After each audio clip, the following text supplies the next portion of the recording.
Hi, I'm Tracy. Hi, and I'm Faye, and welcome to More Better with Tracy and Faye. More better, more better, more better with Tracy and Faye. So today we're going to address the age-old question of, I have to communicate change. What's the best way to do it?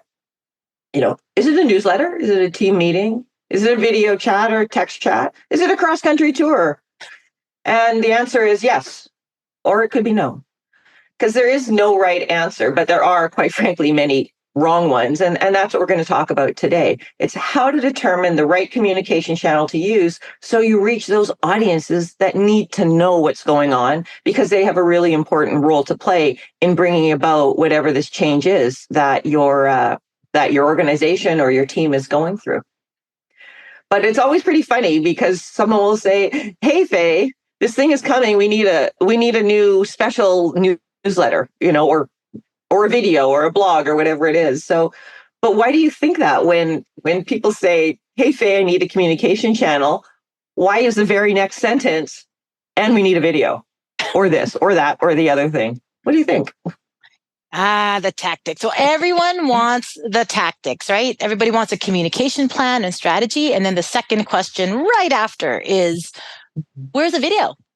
Where's the newsletter, right? Mm-hmm. But they forget that the communication plan and strategy underpins all of those tactical decisions, like videos, town halls, intranet articles, you name it. And I know that when you and I, and all great communicators, start with the obvious, objectives and audiences. And from there, the tactics follow. Mm-hmm. But I think everyone jumps to tactics because they're concrete. We can talk about objectives, we can talk about audiences and key messages, but sometimes I feel like they're still abstract. But what they often see and touch and experience are those tactics, the article, the Teams channel, the emails from the CEO, the corporate newsletter, the videos, right? And they also see it from other internal projects and go, hey, that looks cool. We should do that. Believe it or not, people have communications FOMO. I want what she's having. So that's what happens sometimes I love that. when they see the tactics. But remember, it's not always say and spray. So, which means that we don't have to use every single channel at our disposal just because it's out there.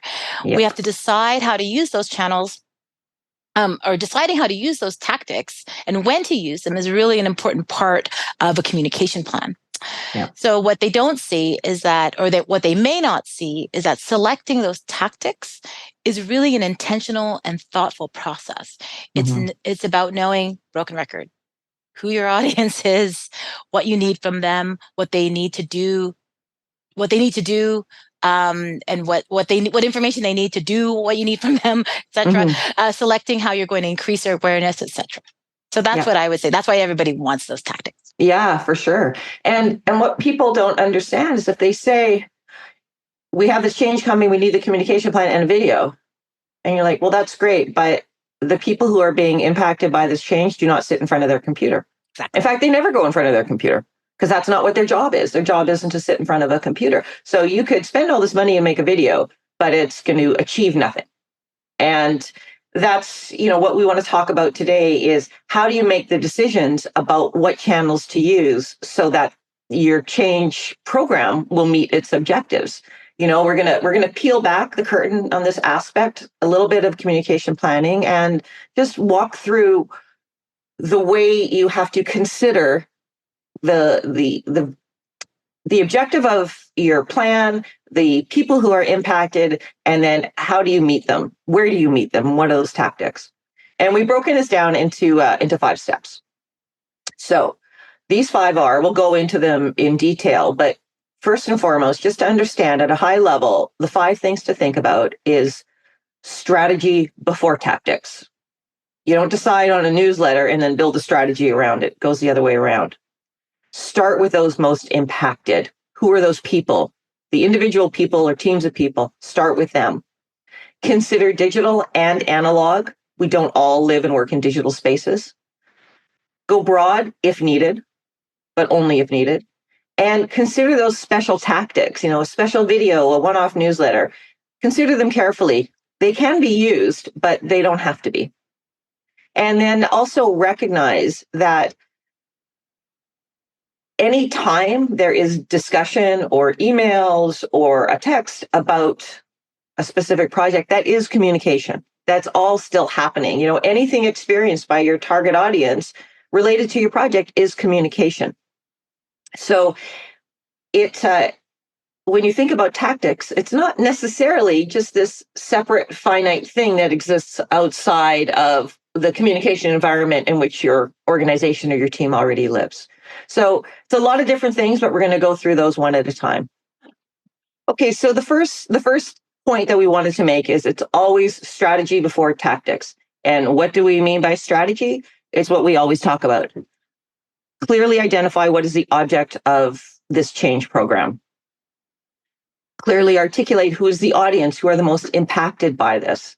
And knowing who is being impacted and what we want them to achieve, then you create your messaging strategy. And you need to do all of those things before you start thinking about, is it a newsletter? Is it a team meeting? Is it a video? Because that's what gets you into that right space of being able to make decisions that are appropriate to this particular change. That sound about right? That does, totally. I think that once you know who your audiences are, your objectives, i.e., what do you want them to do? Why are we talking to them in the first place? Now that you've done that very important work, let's start with those who are most impacted by the change. So the people closest to that change.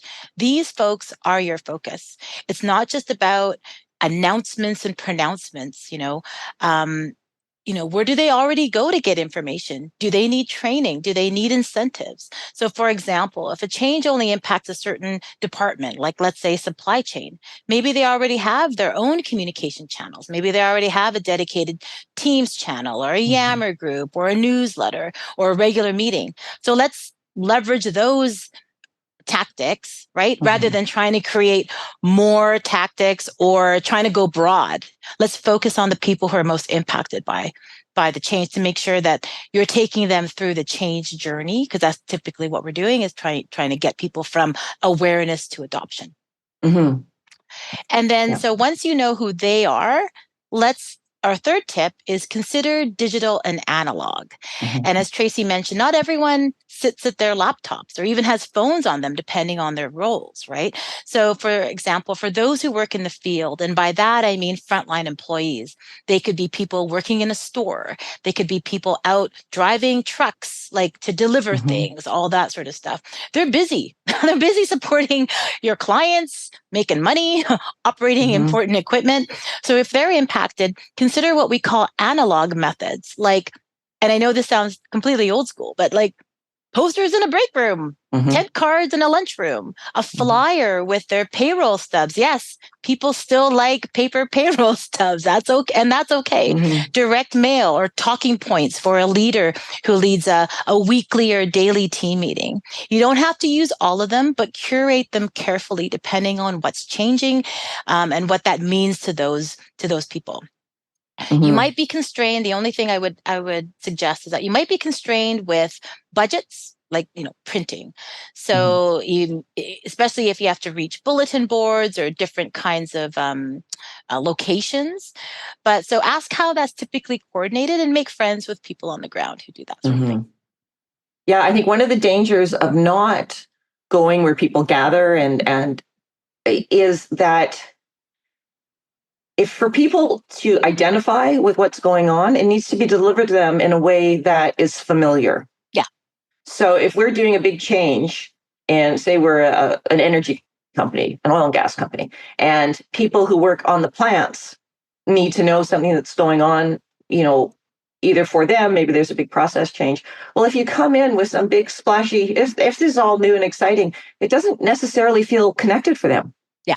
You need to connect. You need to use those channels where people feel like, I know this channel, I trust this channel, I have confidence about what's being said, and therefore I'm going to pay more attention. Sometimes the idea of new and shiny is not helpful. Yeah. Sometimes it is. Sometimes it is. Sometimes it isn't. Audience and objective. audience and objective. I know, broken record. Audience and objective. One, yeah, but I want to use this big shiny thing and all these new words. I'll share one super quick example. I've done a number of different campaigns for new benefits, right? So sometimes benefits change for a company. And in some cases, we've done direct mail. Yes, it's a bit expensive depending on the size of your company. Yeah. But it's and why do we do direct mail? Because you think, well, why don't we just email people and whatever? Well, not everyone does, accesses their email, but also benefits are incredibly personal. Yeah. And sometimes those choices and decisions are made with a partner. So you want to get to home. You want to get to the home, right? Yeah, you want to get to the home, right? You want to be able to reach that partner, and you can rely on the worker or your employee to share that information, but sometimes you can't, right? Because they're busy too. Yeah. So that's just a small, quick example of how you can, depending on the change, depending on the work, what it's impacting, how it's impacting your audience, is to sort of curate those channels accordingly so that they're appropriate. Yeah, absolutely. Or, another example would be if, say, again, looking at, say, plant workers or people who are out on the, they're technicians in trucks on the road all the time. And you find out that they have a biweekly tech meeting where they all get together, and that's like the only time this team gets together is once every 2 weeks, so find that out, use that time if that's what's appropriate to what you're trying to do. Exactly. And getting on to, is this point 3 or point 4? One of the points, I think. One of them, anyway. Consider broad communications, but only if it's necessary. So if there is a merger or an acquisition or an HR change, payroll, benefits, these affect everybody. So yes, you have to use those broad channels. But going back to an example Faye used earlier about supply chain, if it's something that's happening only within supply chain, maybe between supply chain and one other function in the company, well, they're the only ones who need to know about that. So even if this change, say, that's happening in supply chain is going to, save a bunch of money, it's going to be more efficient, it's going to be all these other things, that's great. And you can celebrate that after it's happened and let people know we've done this change in supply chain and it's ticking all these great boxes. And, that's awesome. We want to celebrate that. But the company, everyone else outside of supply chain does not need to know about the change that's coming. That's just information they don't need. And we don't need to give people more information they don't need. They already got enough of that coming at them all day long. I think you raised a really good point about using broad communications after the fact, right? Especially if it only impacts a certain group. Sometimes in a project, I might get asked, well, what about this intranet article? Or why don't we, why don't we go tell everybody what's happening? And I think it's like, again, is trying to apply principles of yes and. It's like, yes, and why would you, what is the purpose of that? Yes, and why does everyone need to know, right?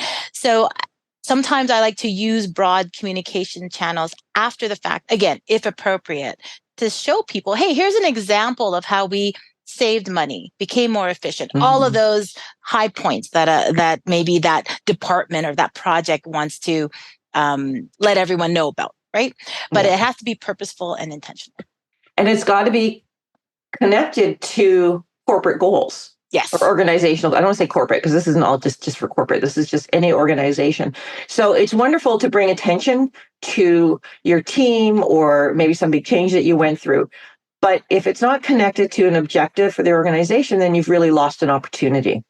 We could say, way to go, supply chain, well done, and thanks to these 5 people who worked really hard to make this happen. And there's value there. There's more value if you connect it into here's how this has, reduced costs, increased efficiency, whatever, the goals are. So you really connect those things up. It matters. Yeah. It matters. Absolutely. And that takes us to, special tactics. So that's the special newsletter, the special video, the special all company meeting, the special rebranding. We're doing this thing, so we're going to rebrand it with its own title and its own slogan. And I've been involved in those when there have been this one big, huge merger that happened in a company I was involved in. And because it was two large companies coming together, the decision was made to have a slogan around that whole process, to have some special tactics that existed for the duration of that project. And it made sense there because it was massive, and you wanted people to be able to see what's happening in this space separate actually from their day job for this particular purpose. And so it made a lot of sense. I have seen a lot of places where a function or a team decides they're going to come up with their own newsletter. Sure. They're going to send out company-wide every quarter talking about all the great stuff that they're doing. And the only people who really care about that are the people who are on the team, who are reading it and writing it. And all you're doing is crowding up the communication space for the rest of the company. So it's not working in your best interest. So, use those special tactics with purpose. Don't just do it because it seems cool. Yeah. And realize that those dedicated, again, if you decide you do need a dedicated tactic like a newsletter, like a Yammer group, like a Teams channel, and you've gone through the exercise of like, yeah, we really do need this and all that good stuff, then great. But one thing I would caution is that it takes a lot of energy to maintain and sustain those tactics, right? I've seen just like what you described, like someone wants to have a dedicated newsletter that they share with the company. And so they do it for 2 quarters. And then they realize, well, we don't have time to do this. So we're going to skip this quarter. And then they're going to skip the next quarter. Well, guess what? Like now it's just died on the vine, right? Yeah. And maybe it wasn't that important to begin with, or maybe, like you said, the people who need that information are already getting that information through their regular meetings or whatever they're getting that information from their other communication channels. So if you're setting up a dedicated space or a dedicated group or whatever that is, I'd sort of suggest, be clear about who will monitor it, who will sustain it, who will respond to things on a timely basis. And hint, it's not going to be your comms change lead. Nope. I have been involved in so many newsletters that have launched and blogs that have launched, or people who have said to me, hi, our team wants to do this and that. And I go, are you sure? Because, I'm a communicator. I do this stuff for a living. So are you. But even with that, and even with the skill sets that we have, it is really difficult. It takes so much more time than people think. So much more time. When they'll say, I've had, been approached to do contract work. Hey, Trace, we've got this internal newsletter. We want, 5 articles every 2 weeks. What would you charge? Well, whatever number I would give them, they just choke. And I'm like, well, that's how much time it takes. Yeah, it does. It's not as simple as, so you'll see a 200-word news article. You're like, oh, that's short and sweet. It's like, guess what? It didn't start out as a complete 200-word no, it didn't. news article. So just these things take time. And I would really caution people against starting something new and shiny that, to your point, is not going to be, in most cases, they aren't sustainable. Yeah. Yeah. All right. Well, believe it or not, we're at our recap and review. Wow, that was quick. All right. So 5 steps to choosing the right communication channels when you're communicating about change. So step 1, strategy before tactics. 2, start with those most impacted. 3, digital and analog. 4, go broad only if needed. And 5, consider those special tactics carefully. And remember, if we're happy to work with you and your teams to map out a solid communications plan to support your projects and programs, and we'll make sure that we'll have the right tactics in those plans, we promise. So contact us and let's talk. And if this was helpful to you, please like and subscribe to our channel and follow us on Spotify, Apple, any platforms where you find your favorite podcasts, including ours. And with that, I'm Faye. And I'm Tracy. Join us next time at More Better with Tracy and Faye. Bye-bye. Bye.